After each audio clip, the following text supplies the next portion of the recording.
தருமபுரி பேருந்து நிலையத்தில் பொதுமக்களிடம் வம்பிழுத்த 2 இளம் பெண்களால் பரபரப்பு ஏற்பட்டது. ரோந்து பணியில் இருந்த காவலர்கள் பேருந்து நிலையத்திற்கு வந்தபோது பொதுமக்கள் அது குறித்து புகார் தெரிவித்தனர். அப்பொழுது காவலர்களை நோக்கி வந்த அந்த 2 பெண்களும் வம்பிழுத்தனர். தாங்கள் சென்னையைச் சேர்ந்தவர்கள் என்றும் தங்களை என்ன செய்ய முடியும் என்றும் கூறினர். மேலும் தகாத வார்த்தைகளில் பேசியதால் பொதுமக்களை முகம் சுளிக்க வைத்தது.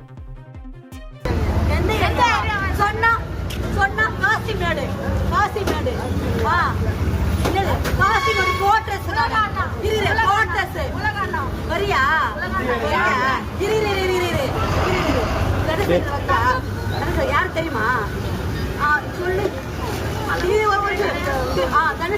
சொல்லு அள்ளு விட்டுருமாவா அதெல்லாம் விடாது உயிரே விட்டுருவாடி. யார் நீங்க யார் நீ யாரு யாரு யாரு யாரு நீ யாரு பப்ளிக்கா யாரு புரியல